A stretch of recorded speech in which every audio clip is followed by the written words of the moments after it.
Belum ada pertanyaan lagi ya. Nanti kalau belum puas boleh nanya lagi di bawahnya, enggak apa-apa. Bu Mevi tanya, apakah Bikom bisa membantu steaming verbal? Bisa. Awas dari kau. Enggak tahu nih kok ada suara masuk. Tolong di mute ya suaranya ya. Kita lewatnya lewat chat aja ya supaya yang lainnya tidak terganggu. Ya. Apakah bisa membantu steaming verbal? Bisa, ya, bisa membantu. Yang kita bereskan adalah di sensoriknya, ya. Jadi sensoriknya yang kita benerin. Tapi sebaiknya juga dibantu dengan terapi non biomedis, ya. Terapinya refleks, kalau nggak salah untuk steaming verbal ini terapinya refleks, ya, terapi refleks ya, oral sensorik motorik yang dilakukan, ya Bu Mevi ya. Ini di luar bidang saya, yang bisa saya lakukan, saya benerin kabel di sensoriknya, iya. Ya. No problem. Ya. Oke ya, sudah dijawab. Programnya nomor berapa itu nggak ditanyain ya, jadi saya juga belum tahu programnya nomor berapa. Nggak inget ya. Karena di Bikom ada yang istimewa. Apa dok yang istimewa? Istimewanya itu kita bisa nyari program spesifik ya yang benar-benar dibutuhkan sama anak ya. Jadi nggak tergantung sama program yang sudah dipreset sama mesin. Oke, ini sudah nggak ada pertanyaan lagi, belum ya? Aku coba baca lagi. Ini tolong yang hadir ya, udah 107 orang ngisi data-datanya ya, supaya nanti ya saya doakan kalau kalian yang memang sudah waktunya beruntung untuk dapat suplemen ya dapat suplemen. Kebetulan kita nodong ini ya, nodong sama mereka, kita udah pakai produknya mereka juga. Nah, sudah saatnya mereka itu untuk ya ikut berbagi sama kita lah. Hitung-hitung ini sudah tak bantuin juga dia ya, tak promosiin ya. Oke, Ibu Nani Rosida Bali. Dok, saya ingin mengikuti protokol dokter. Oke, namun anak saya sulit sekali untuk minum obat. Untuk minum sirup batuk saja susah sekali, harus dipegangi 2 orang. Dan orang ketiga menyuapi obatnya. Bagaimana trik memberikan suplemen? Sementara yang saya pelajari suplemen yang diminum banyak dan ukurannya besar-besar. Ibu Nani nanti masuk Facebook group atau masuk di WhatsApp grup komunitas, biar nanti orang tua yang jawab. Percuma saya yang jawab, Bu. Saya kurang pengalaman ya. Mereka lebih berjuang ya. Ada ibu-ibu yang sudah berjuang. Salah satunya yang luar biasa sekali ada Bu Winda ya. Bu Winda dari Sragen nanti akan bantu Ibu ya.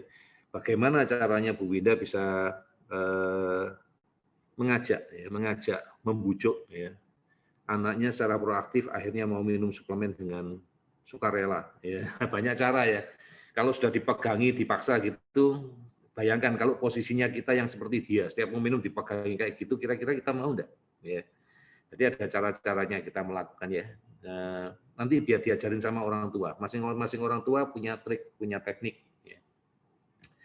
Jangan keburu menyerah ya. Jadi jawabannya tidak memuaskan. Iya, karena saya serahkan ke komunitas ya. Mereka lebih berpengalaman dibandingkan saya karena anak saya yang paling kecil aja sudah mahasiswa. Jadi saya sudah lupa caranya ya. Sudah tidak efektif. Oke. Ini dari Yau Yau, Mata Hati Araya. Halo dok, seperti info-info saya sebelumnya, Yau lagi naik kereta ekspres untuk verbalnya sampai kaget-kaget terapisnya. Oke. 4 hari kemarin muncul gangguan tidur yang lumayan ekstrim dan nggak pernah sebelumnya tidur jam 11 malam, jam 3 atau 4 sudah bangun. Banyak ketawa juga dan sudah dibantu Bikom, ada brain inflamasi neurotransmitter. Terus ini juga muncul steaming, jarinya dibentuk lingkaran gitu, terus ada ketawa juga. Apakah ada hubungan antara progresnya yang on banget dengan iya? Benar. Karena kemarin ada info dari terapis refleks biasanya kalau lagi on semua iya. Benar. Ingat nggak cerita video saya yang dulu, kenapa kita milih vitamin yang pertama itu David? Masih ingat nggak? Walaupun David itu dosisnya kecil, dan dia ada perasanya, ada pemanisnya. Masih ingat nggak ya? Masih ya, rasa ya. Kenapa kok dokter mau? Karena sengaja untuk buat error, supaya anaknya ngomong. Nah ini sama. Ya anak ini bisa, si Yau ini bisa aktif seperti ini, karena otaknya lagi banyak, apa ya, percikan-percikan ya, kayak kalau kita ngomong di mesin tuh kayak busi gitu ya, businya mobil, motor gitu ya, yang memercikkan api sehingga dia tuh berkembang sedemikian pesat. Salah satu efek yang terjadi adalah dia jadi brain inflamasi. Nah, gangguan dari brain inflamasi ini gangguan tidur. Nah, inilah jual beli yang harus kita lakukan gitu loh. Kadang-kadang orang tua ngomong, dok anakku roller coaster. Ya kalau nggak progres kita khawatir, tapi kalau ada progresnya nggak apa-apa. jual belinya sesuai. Ya, jadi kayak misalnya apa? Dokter, saya mau ke pasar. Oke. Saya mau belanja. Tetapi dokter, saya harus berangkatnya pagi. Kalau saya nggak berangkat pagi, saya nggak bisa belanja, dok, sudah habis. Nah, itu jual beli yang si Bapak Ibu lakukan gitu loh. Jadi kalau Bapak Ibu nggak mau berangkat pagi, walaupun Ibu tetap berangkat ke pasar, ya Ibu nggak dapat apa yang Ibu inginkan. Atau mungkin dapat kalau nggak dibeli orang lain. Ya, jadi ini sama ceritanya ya. Jadi ada sesuatu yang harus kita bayar. Dan nggak apa-apa, selama bisa kita kendalikan, Bapak Ibu nggak usah takut. Ya. Makanya kadang-kadang kalau kita ketemu roller coaster itu gembira ya. Ya gembira ya, dinikmati ya. Justru kalau nggak ketemu kita mikir kapan ini keluarnya roller coaster ini ya. Nah ini bukan roller coaster ya. Ini cuma berinflamasi karena ya karena sesuatu lah kita bilang ya. Bisa suplemen, bisa pelatihan, bisa apapun. Dan ini bisa terjadi karena apa? Karena si ibu ini sudah menginstall. Jadi selama anaknya itu belum ada activity ya, dalam hal belum ada activity yang seperti sekarang, walaupun masih diem katakan ya, ibu ini tetap rajin memberikan informasi. Jadi kayak hard disk itu sudah diisi program, walaupun dalam hati nanya kapan ngomongnya, tapi ibu ini tetap dengan tekun dilakukan terus. Begitu saatnya programnya sudah jalan, hard disknya sudah keluar semua isinya, ya seperti ini yang terjadi. Ya, tidak ada masalah. Ya ini memang sudah diprediksi. Ya. No problem. Ini nggak akan menetap. Nggak akan menetap dan regress, nggak bakal regress, cuman error sedikit gini, ini biasa lah, kayak zaman dulu gangguan tidur masalah kecil lah. Masalah kecil. Iyalah, kan ada Bicom ya, ada ESO ya, tenang aja, kita udah punya senjata-senjatanya ya. Oke, kita lanjutkan lagi ya. Seneng aku lebih suka yang kayak gini ya daripada jelasin kecil-kecil ya. Ini Bunda Nuna. Terima kasih dok, penjelasannya betul dok. Nuna justru membayangkan traumanya belum bisa. Iya. Dia trauma makanan tertentu, makanya maunya itu aja. Ini Bu Nuna, saya pernah ketemu ya, anak yang cuma mau makan tuh per 3 hari sekali. Ya. Waktu terapi alergi ya. Ini makannya 3 hari sekali. Karena ternyata anak itu memang belum bisa bicara. Ya. Setelah kita cek, ternyata alergi sama nasi. Ya, jadi setiap dia makan nasi, mungkin dia sakit. Mungkin dia menderita, makanya dia nggak mau makan nasi gitu loh. Nah sudah dibiarkan aja sampai akhirnya dia kelaparan, di hari ketiga baru dikasih nasi lagi, terus setelah itu 3 hari nggak makan lagi. Dan waktu sudah diterapi nasi selesai, kita ngajari dia makan nasi itu setengah mati. Ya. Setengah mati, dicoba, ya akhirnya diganti-ganti ya. Jadi bukan dalam bentuk nasi yang putih itu enggak, dibuat dari nasi goreng, ya dibuat jadi apa, cuman sesendok dulu, ya apa dulu, ya kecil-kecil dulu. Ya. Sampai sekarang akhirnya ya bisa makan semuanya. Ya kalau itu trauma ya, jadi traumanya kalau makanan biasanya karena alergi, mungkin anak itu waktu makan sakit. Ya kalau paling banyak di alergi itu sakit ya, perutnya jadi kolik ya, kolik itu nyeri yang luar biasa ya, yang nggak bisa ditahan, ya bisa sampai pingsan sakitnya itu ya. Nah, jual belinya buat anak terlalu mahal sehingga anak akhirnya memilih lebih baik saya tidak makan. Ya, gitu. Ini ada pertanyaan dari Buning si Umi. Dok, apa tes ASA bisa mengetahui kalau anak itu pernah jatuh? Enggak. Karena Asira bukan dukun. Tapi kalau lokasi di otak ada cedera, iya. Jadi Asira itu cuma menemukan apa yang ada. Tapi asalnya dari mana Asira enggak tahu. Misalnya, dok, ini misalnya ketemu gangguan, dok, gangguannya kayaknya di panggul misalnya, kita ngomong ada gangguan di panggul, kita akan cross check sama ibunya, Bu, apakah jalannya itu tidak benar? Apa masih ada gangguan jalan? Ibunya mengkonfirmasi iya, Bu, apakah dari riwayat jatuh? Kita akan nanya gitu loh. Jadi bukan terbalik, misalnya nanti dites Asira, oh anak ibu ternyata pernah jatuh di usia 2,3 bulan, ya. Itu jatuhnya dari loteng ya Bu ya, enggak ada ya. Asira enggak pernah bisa kayak gitu ya. Jadi yang bisa diketahui oleh Asira adalah kejadiannya apa. Misalnya, oke, ternyata di bagian otak ini ada sesuatu yang salah. Misalnya kekurangan oksigen. Nah itu akan coba kita cari tahu. Kira-kira karena apa hal itu bisa terjadi. Ya. Jadi begitu ceritanya. Ya, jadi tidak bisa tahu sejarahnya, tidak tahu. Tapi kalau cederanya tahu. Ya. Kemarin saya dari Malang, Ibu Nia. Tapi saya tidak berani ngabarin semua orang, tidak berani ketemu karena apa ya, takut lah ya, takut nanti kalau saya jadi pembawa kan repot nulari banyak orang, walaupun saya yakin saya sehat. Ya, oke.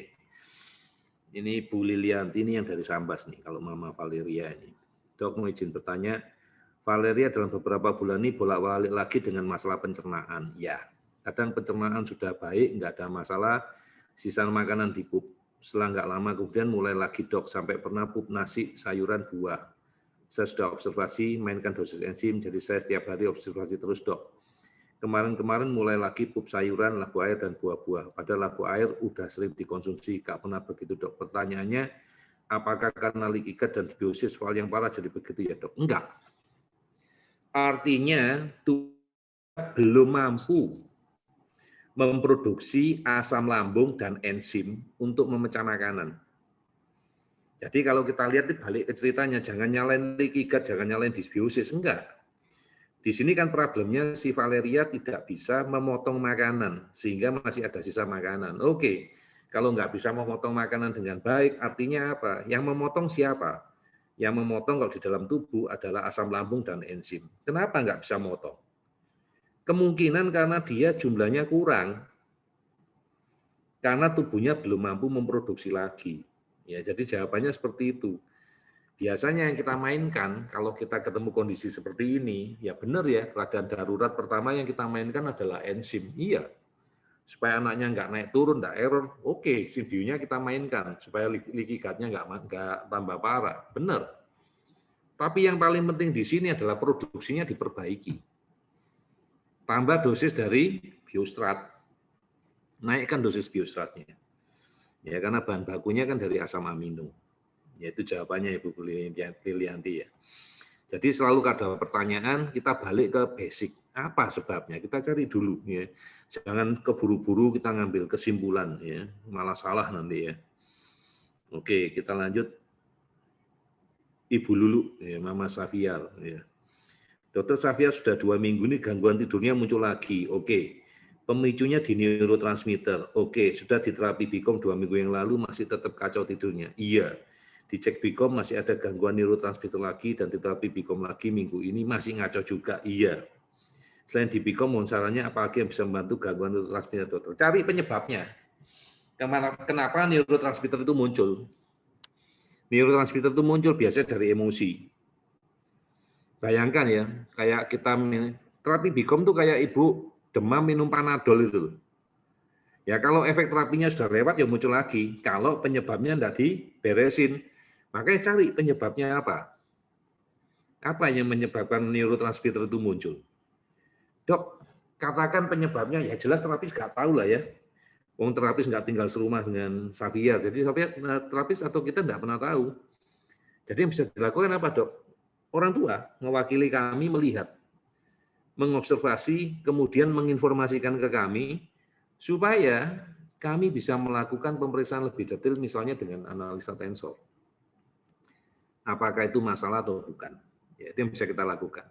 Yang kedua, kalau tadi kita ngomong dok, demam dikasih Panadol, ya, ibu boleh ya memberikan itu ESO, essential oil, karena memang ESO itu didesain untuk mengatasi gangguan hormonal dan gangguan dari neurotransmitter. Tapi tetap harus dicari penyebabnya apa. Ya. Itu jawaban untuk Bu Lulu sama Safiar. Ya. Oke, kita lanjutkan. Sekarang Ibu Eva dari Palangkaraya. Alma sebelum ikut protokol Dr. Ali trauma terhadap api karena pernah kena api sehingga selama 3 tahun takut dengan api dan setiap ulta gak mau tiup lilin, ketakutan sehingga perlu dipaksa. Masya Allah, Alhamdulillah pas ulta ke-8 Desember lalu, baru berarti ya, Alma sudah berani tiup lilin dan mendekati lilin. Bagi saya luar biasa, sedikit-sedikit trauma apinya mulai berkurang, cuma untuk kembang api masih belum berani. Ini pengalaman saya, oh ini cuma informasi. Jadi jujur, mungkin ya kita perlahan memperkenalkan ya, kayak Ibu tadi memperkenalkan ya setelah anaknya lebih tenang, lebih ease ya, baru diperkenalkan setelah perlahan, ditunjukkan kalau tidak berbahaya. Justru saya sebenarnya senang kalau anak itu tahu itu bahaya ya. Karena apa? Kalau dia nggak tahu bahaya, waduh, megang kompor ya, terus tiba-tiba lari ke jalan, aduh, lebih gawat ya. Mending dia aware ya sama bahaya sehingga dia lebih hati-hati. Itu menurut saya loh ya, menurut saya. Supaya kerjaan kita lebih nggak repot ya, karena anak sudah sadar. Oke, saya masih baca informasi ya. Ini Bu Lilianti. Oh iya dok, seminggu yang lalu tiba-tiba jadi sembelit, BAB gak lancar, bisa selang sehari baru pup, sudah pakai enzim imprint juga dok. Ya nggak apa-apa lah. Oh memang namanya orang gangguan pencernaan dan masalahnya memang bukan masalah yang kemarin sore, ini sudah bertahun-tahun yang baru kita benahi. Yang dibenahi juga nggak cuma satu, ya semua dibenahi. Nggak apa-apa ya, sambil jalan ikuti prosesnya ya. Ibu Citra, Mama Aska. Dok, apakah pertumbuhan gigi bisa menyebabkan? Iya, gigi tumbuh itu sakit. Ya, gigi tumbuh itu sakit, otomatis dia bisa jadi error, iya, ya, terutama nanti gangguannya jadi di neurotransmitter ya. Karena sakit, tubuhnya akan memproduksi paling enggak endorfin ya. Lah, endorfin ini membuat dia jadi ya tadi ya, jadi berperilakunya jadi salah. Disbiosis juga bisa di error, iya, ya. Disbiosis juga jadi error karena kan masuk di patogen ya, itu sudah ada di video. Gitu ya Bu Citra ya. Ini Bu Elvi. Bu Elvi. Ya, oke. Dok, cara mengatasi steaming, dok. Stop satu steaming, dia buat yang baru. Nah, penyebab steamingnya apa dulu? Ngatasi mah gampang. Ya. Nah, penyebabnya apa dulu? Kalau penyebabnya dari disbiosis, cari disbiosis yang mana. Ya, kalau penyebabnya dari jamur, kasih terapi anti jamur. Ya. Kalau penyebabnya dari kuman, anti kuman. Dari virus, antivirus. Ya. Tergantung ya. Dari mana dulu. Ya. Jadi jawabannya tergantung kondisi ya. Steaming. Kalau cuma diomong itu nggak bisa steaming. Balik ketemu pasien, dok, anaknya steaming, dok. Tapi kalau diingatkan berhenti, nanti nggak diingatkan kumat lagi. Ya nggak bisa, karena masalahnya kan disbiosis. Ya. Atau kadang-kadang masalah yang lain. Ya. Dan masalahnya harus diatasi. Tuh. Ini udah ganti ya gambar saya ya. Oke, belum ya, belum waktunya ganti ya. Itu pertanyaan baru.